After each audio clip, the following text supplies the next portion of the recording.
so that you can see what's around.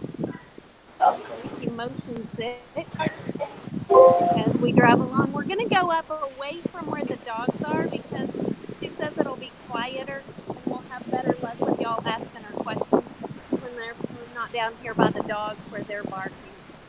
So give me just a second and I'm going to jump on the golf cart with her and we'll take you on a tour. Okay, we're all connected. I'm going to let you back. Get in the back. Miss Sandy, this is AMS 8th grade. Hi, guys. Hi. And some of her Callahan's next to buddies here. Okay, I'm going to turn the camera around now. Take this off. All right. And yes. I'm going to have to sit on here somewhere, guys. Somewhere. Come on. One butt cheek is all we usually get. I can hear you if you want to talk to me. All right. Rolling. We're going up where it's going to be a little quieter. Can y'all hear us now? Yes, ma'am. Okay, we're going where it's going to be kind of quiet, and we'll show you some of the animals along the way. You see there's the sheep, and there's Aries. He's our international star, the ram laying down. Okay, and the donkey. There's the Junior. That's the flip-flip donkey that's on the cover of Grandeur Living magazine right now. Oh, there you go. There and he then is. What about He's the horse? Star. That's his girlfriend. And her name is? Jazzy. Okay, and here's another horse up here. And various and sundry dogs. Oh, yeah, lots of dogs. Sorry, we're going by the... Look how bumpy. Y'all may get seasick. Yeah. Motions. Bumpy and a lot of cow food, a lot of fertilizer. This is an old retired horse. We have a bunch of those. Oh, wow, that's a little miniature one. Can you see those? Pony. No, that's okay. We'll walk in here. Okay. There's a horse and a miniature donkey. Horses out here, a blind steer. Can y'all see them? Yeah. Can y'all see there's 3 of those 4 horses. Well, there's more than that. There's 3 blind horses out there, a blind steer. Okay, dog free down.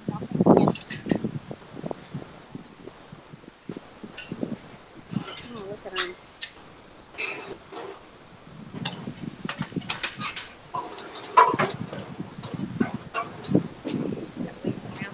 Here she comes. This is Dandy Doodle.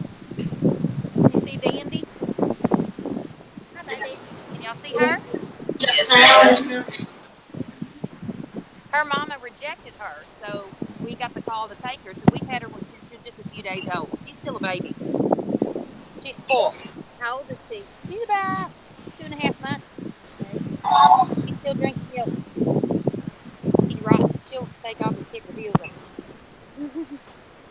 Horse. He's a little miniature horse. He's tiny.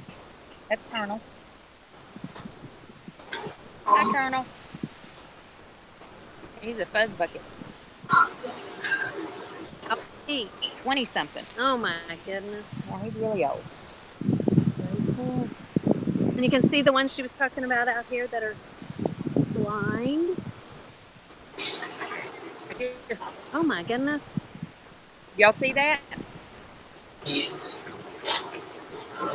Can y'all That's see that? Yeah. It's a turtle. It's No, a tortoise. A tortoise. A sulcata tortoise. I did.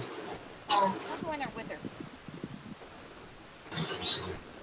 Hi, Danny. What you doing? You got chicken? Chickens over here. You got baby chicks? This is dirty.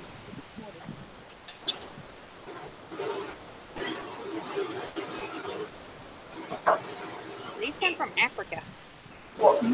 Lady, and where'd you get it? Somebody surrendered her to us. They couldn't take care of her anymore. So she was a pet? Yeah. She's I fixing wanna to have. touch it. Yeah, it's pretty cool. She's fixing to have this whole pasture. We just got to fix the bottom, which can't get out. Isn't that neat? Yeah, she's very heavy. Hi. She eats grass, so she is a powered reptilian lawnmower. Yeah, she's really neat. She's So- liking the sunshine. Sandy, is this a good place for us to do for them to ask you? Absolutely. Ms. Jones, y'all have some questions for Sandy? Yes, ma'am, we do. Okay. Ask away. All right, who's got our first question? Nick. Can you explain your motivation for starting Second Chance Farm? I've been doing it for about 20 years now. Started it, I had a horse that I'd had for about 25 years, and he went blind. Hang on just a second. I'm going to shade. Yeah. We're going to get in the shade where we can see the screen a little bit better.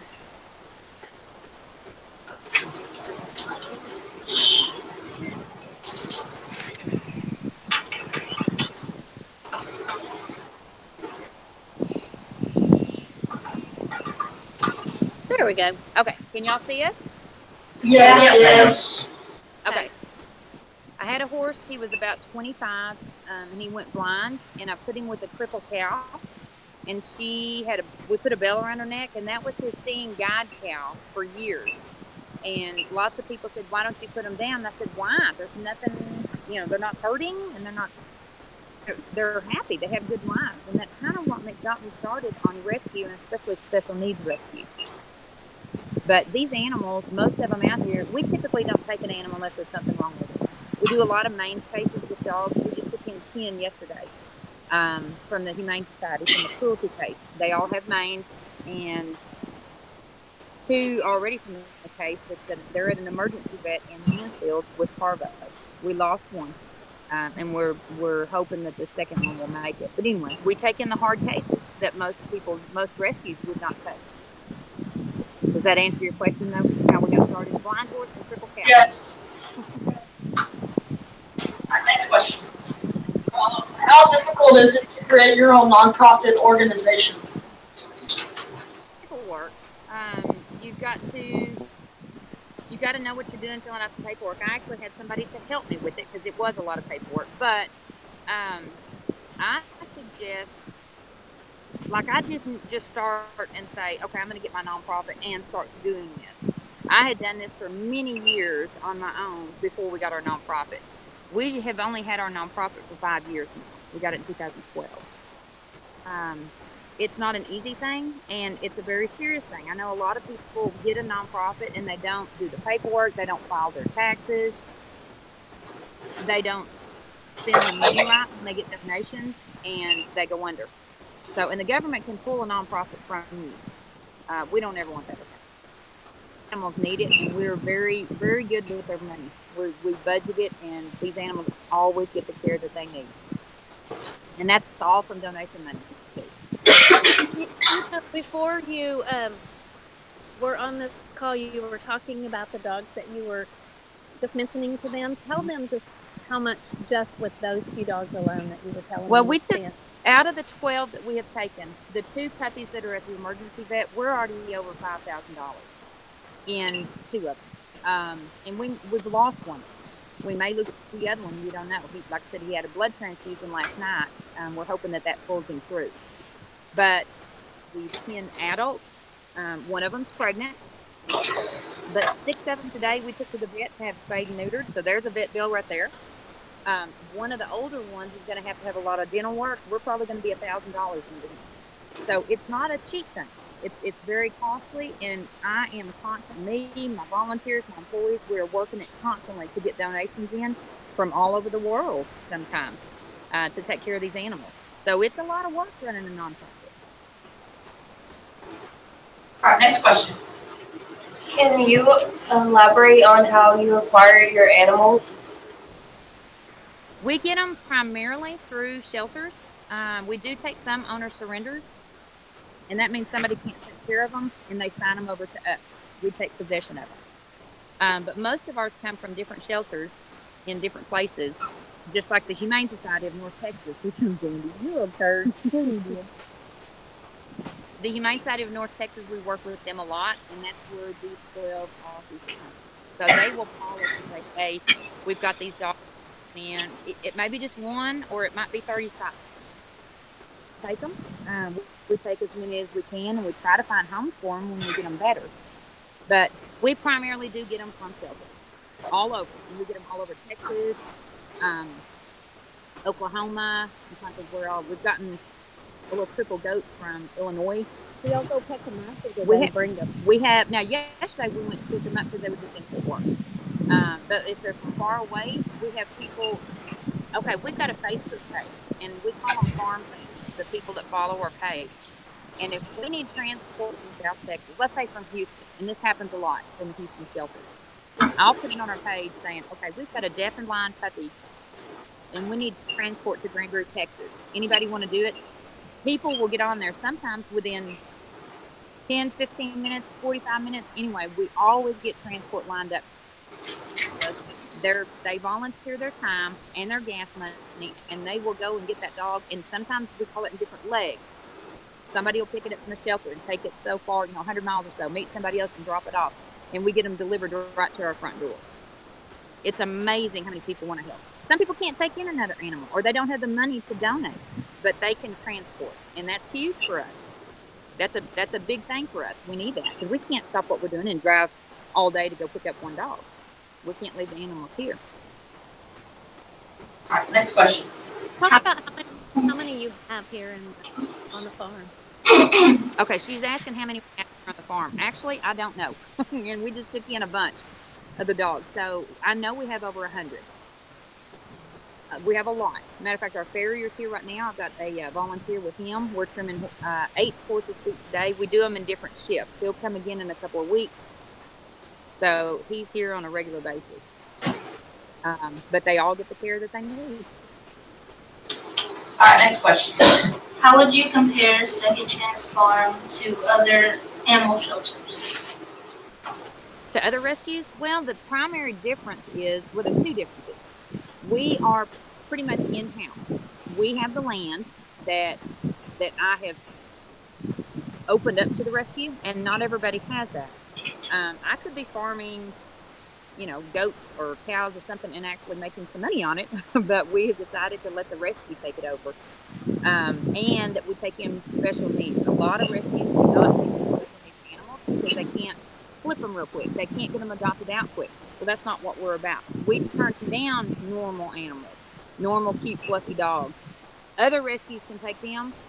Give us the ones that are deaf and blind, that have manes, that need amputation, things like that. And there's not a lot of rescues out there like that. So that does set us apart from some of the others. It makes it harder.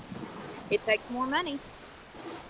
We spent, in 2016, last year,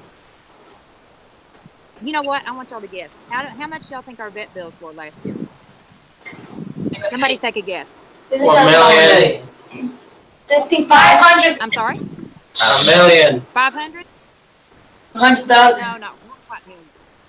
$38,000.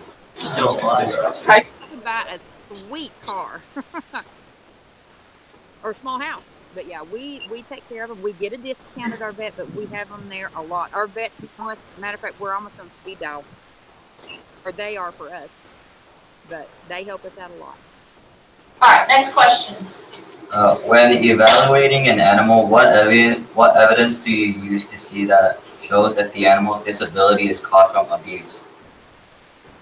Caused from abuse? Sometimes it takes the vet to help us with that.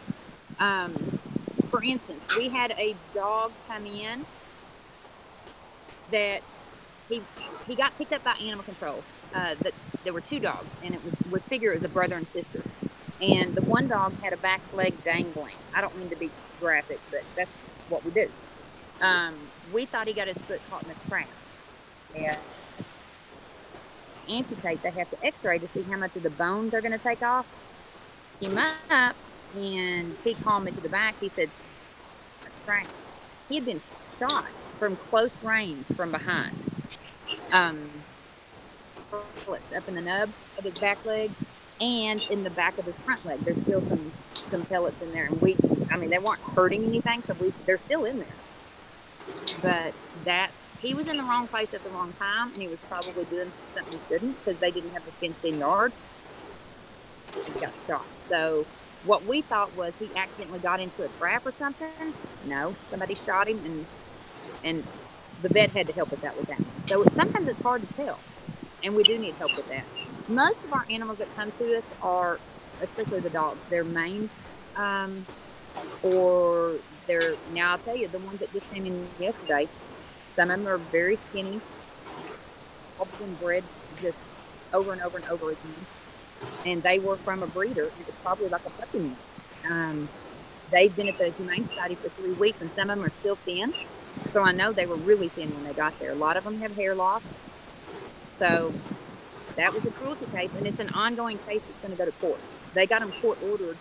The animals were court-ordered to the Humane Society. So they took possession quickly to get him out of that situation. Okay, next question. How do you personalize animal needs? Prioritize the animal's needs. Well, if we have some that are critical, is that what you're asking? Yes. The ones that are critical, they need obviously they'll need the most needs. They'll need sometimes care around the clock. That like Maine, we just give them medication, and Maine's has come a long way with treating it.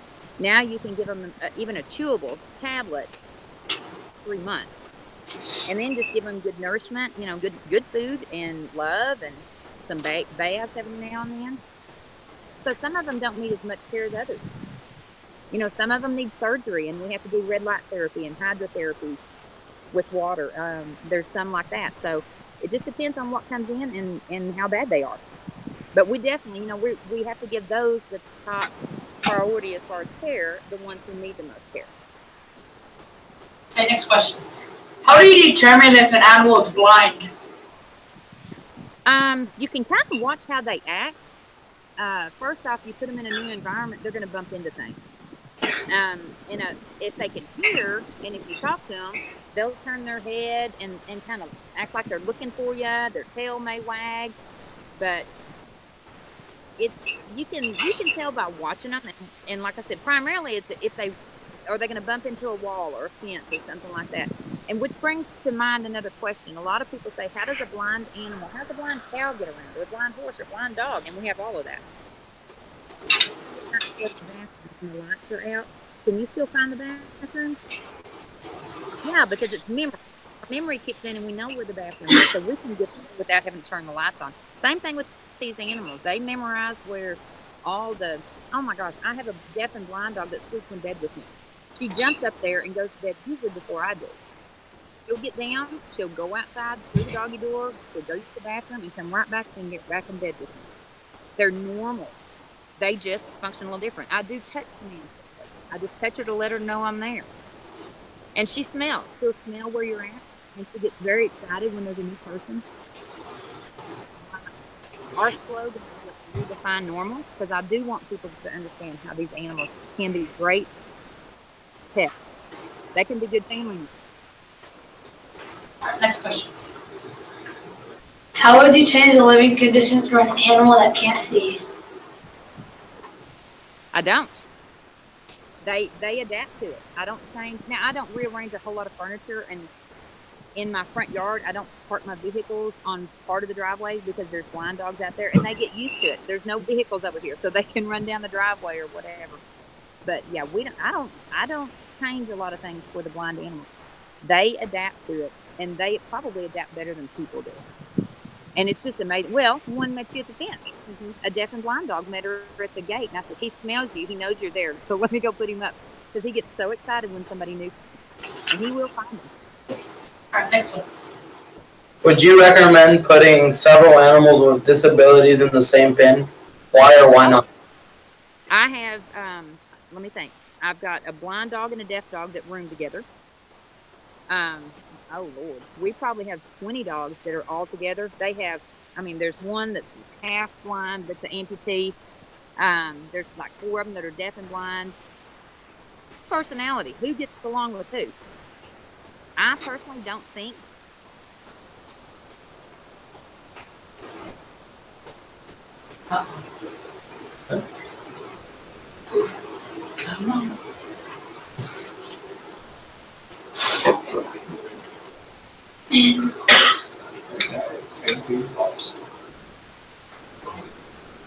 This is just to help the reason.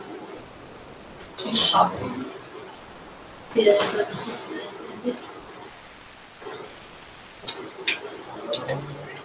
Like we're also doing that.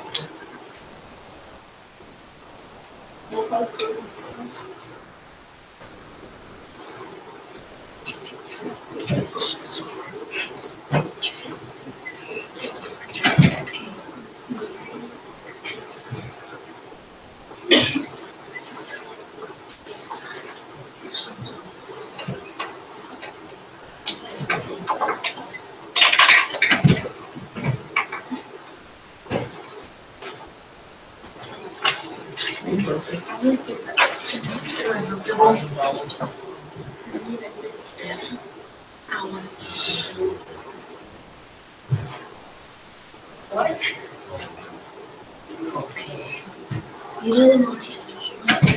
Yeah. You can go to their whole menu. And like, it's like hard to find all the everything there. It's okay, Montana's still.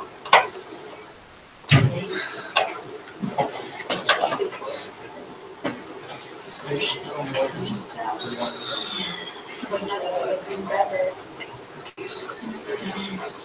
I don't know if the Montana. They're pretty good. Just a fact. I don't know what happened.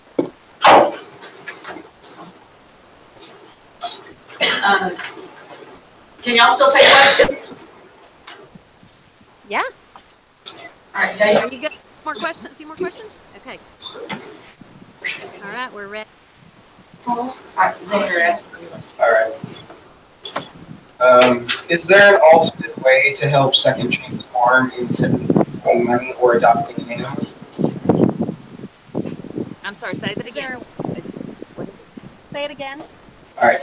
Is there an alternate way to help Second Chance Farm instead of donating money or adopting an animal? Oh. Well, just like I talked about transporting, that's always a good thing for us. Okay. We have volunteers that write our donation receipts and thank you letters.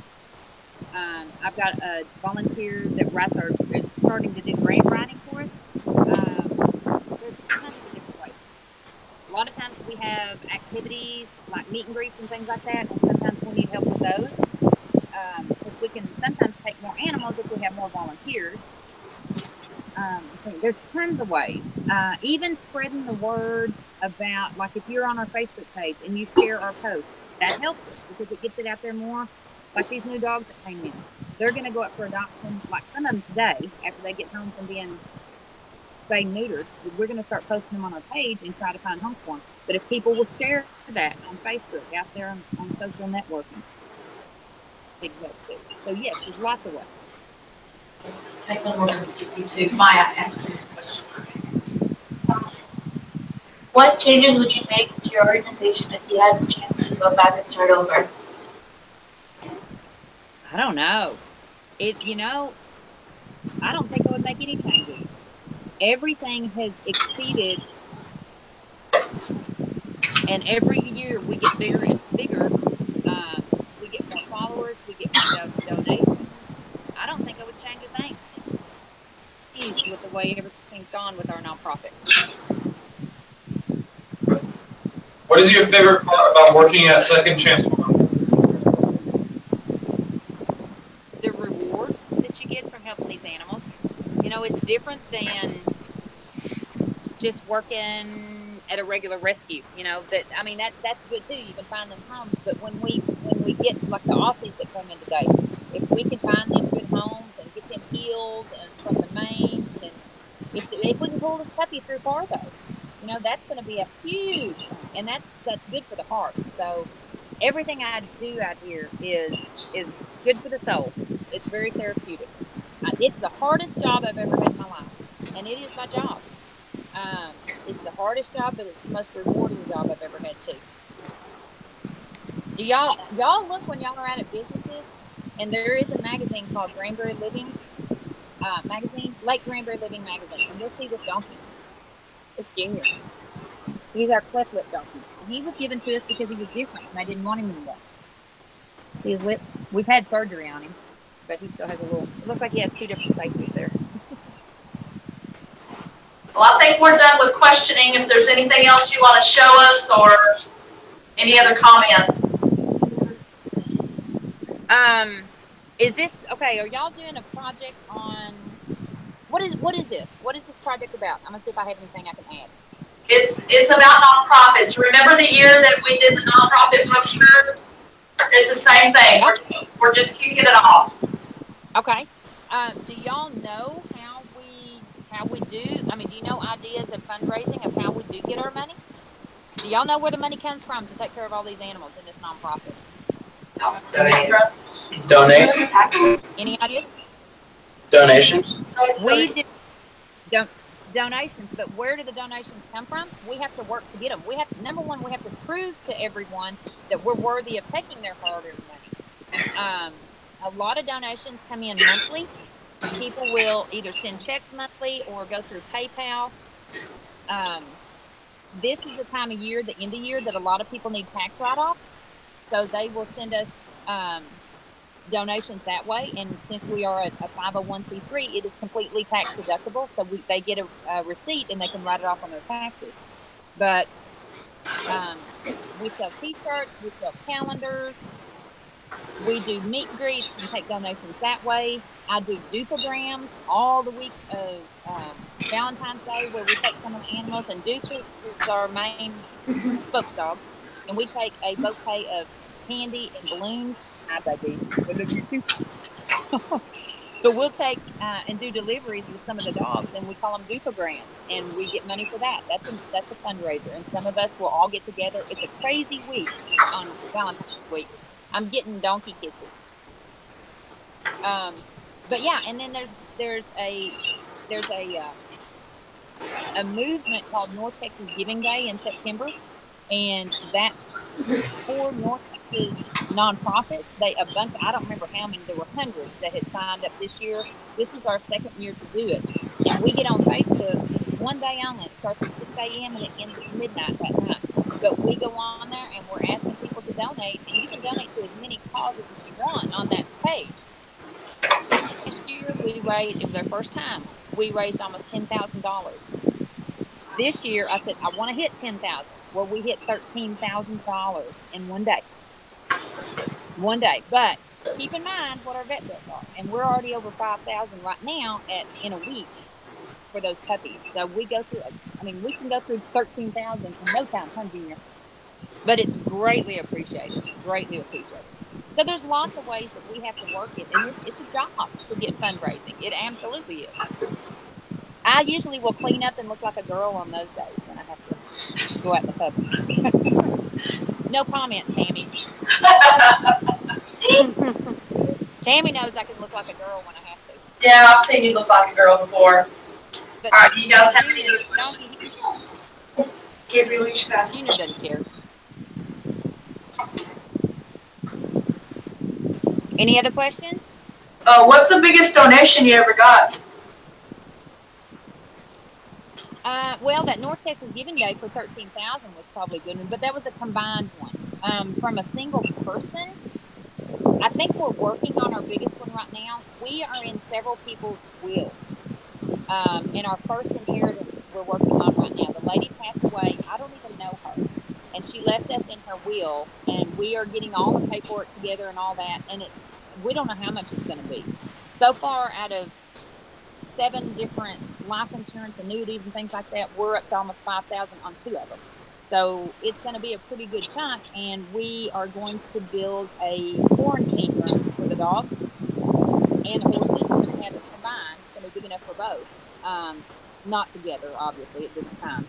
But we're going to do that. And I've even told her daughter that's exactly where the money's going towards. And she's thrilled that we actually have a purpose for her mother's money. So that's probably going to be one of our biggest ones there. We've gotten, I think last year maybe one person left 15,000. I mean, that's pretty good chunks of money, and they're greatly appreciated because we're always building needing to build new buildings, or we need new fences, or we need this, that, or the other, or it can just go in the general fund for dog food, horse food, vet bills, things like that. About how long do you think you're gonna keep doing this? Forever. I am. We have good volunteers. We have a couple of good employees. I want to do it forever. I really do. It's my heart and soul. It absolutely is.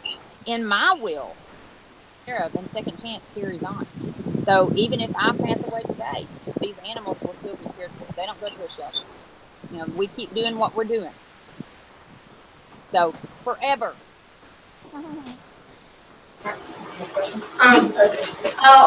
What is a problem that you run into a lot on the farm?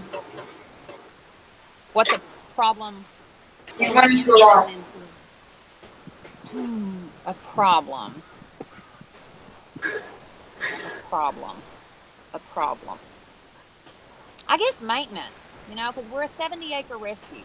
And this is a family farm that we've had for over 30 years. So I guess you could say maintenance of keeping everything up and running, keeping the fences in repair. When you pulled up, I had a dog dig out, a deaf dog that was going over to the donkeys. I'm like, wait! So I had to go get her. So we've got to work on the fences and put some welded wire panels down where she can't dig out for her safety. So sometimes it gets a little overwhelming when there's a lot going on. Like yesterday, we brought in all the dogs, and I knew today the farrier was coming today. Y'all were coming today. I've got somebody coming to look to foster a dog this afternoon. You know, I still have some book work to do today. So sometimes it's just the time too. You know, getting everything done, keeping the repairs going. But we handle it. We make it. I haven't started drinking yet. Well, we sure do appreciate you and appreciate we appreciate y'all. So you're so welcome. And hopefully we'll have somebody pick up Second Chance Farm on their brochure and that'd be awesome. Voting. Yeah. All right, y'all. Well, we're due a new brochure, so that would be great. I'm fixing to have some printed up, so y'all get us a good one together, and we might use y'all's. That sounds great. Awesome. Thank you very much. Bye. Bye. Bye. I won't go time.